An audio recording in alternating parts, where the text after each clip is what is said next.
ভাতিজা বলছেন, আমার তো ইচ্ছে ছিল আপনি মুসলমান হলে আমার জন্য ইসলাম কবুল করা সহজ হয়ে যায়। তা আপনি যখন ইসলাম কবুল করবেন না, তখন আপনাকে সাক্ষী রেখে আমি বলছি, আমি আর ধৈর্য ধারণ করতে পারছি না।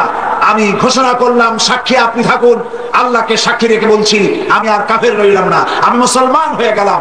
লা ইলাহা ইল্লাল্লাহু মুহাম্মাদুর রাসূলুল্লাহ। জোরে পড়েন, লা ইলাহা ইল্লাল্লাহ, লা ইলাহা ইল্লাল্লাহ, লা ইলাহা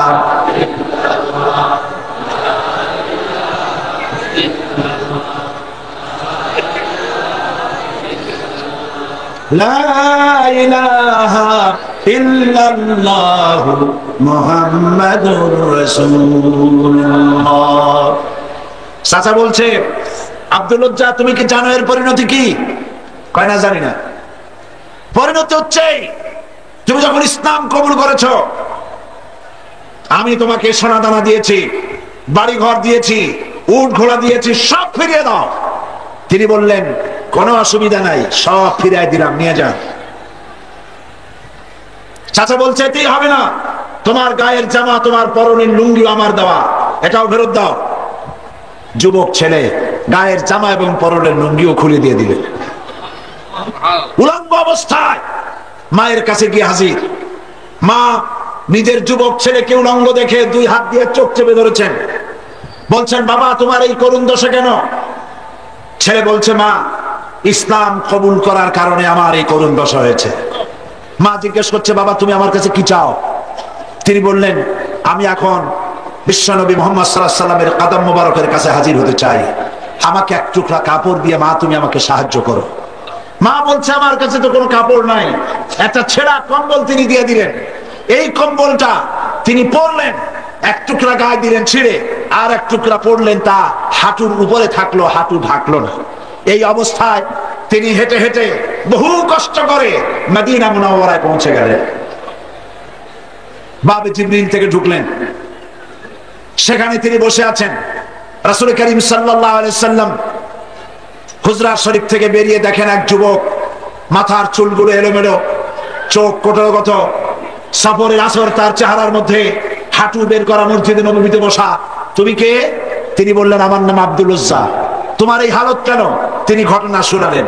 নবীজি বললেন, তোমার নাম আব্দুল উজ্জা নয়, তোমার নাম রেখে দিলাম আব্দুল্লাহ, তুমি আব্দুল্লাহ।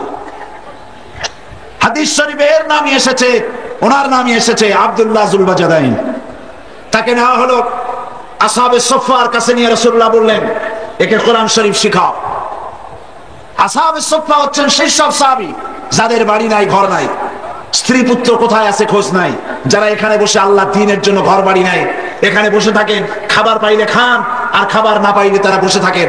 রাসূলুল্লাহর কাছে কোনো খাবার আসতে তা দেওয়া হয়। আসহাবে সুফফার চবুতরা এখনো মসজিদে নববীর মধ্যে আছে। যারা হজ করতে গেছেন মদিনা মুনাওয়ারায় তারা দেখেছেন। যারা যেতে পারেন নাই, আজকের এই তাফসীরের মাহফিলে দোয়া করি, আল্লাহ যেন এই মাহফিলে যত লোক এসেছে সমস্ত মুসলমান নরনারীকে একটা বার রাসূলুল্লাহর রওজায় গিয়ে সালাম দেওয়ার তৌফিক দান করে দেন। আল্লাহ পাক যেন হজ নসিব করে দেন। সাহাবায়ে কিরাম, আসহাবে সুফফা, আব্দুল উজ্জাকিব, আব্দুল্লাহ কিব কোরআন শরীফ শিখাইছেন, কোরআন শরীফ শিখাচ্ছেন, আর আব্দুল্লাহ জোরে জোরে কোরআন তেলাওয়াত করেন। তার চিৎকারে, জোরে জোরে তেলাওয়াতের কারণে সাহাবীরা ঘুমাইতে পারেন না, নামাজে ডিস্টার্ব হয়। রাসূলুল্লাহ আসছেন পরে, তারা বললেন, ইয়া রাসূলুল্লাহ, আব্দুল্লাহকে নিষেধ করুন, তার চিল্লানিতে আমরা নামাজ পড়তে পারি না, ঘুমাইতে পারি না, চিল্লাইয়া কোরআন শরীফ তেলাওয়াত করে।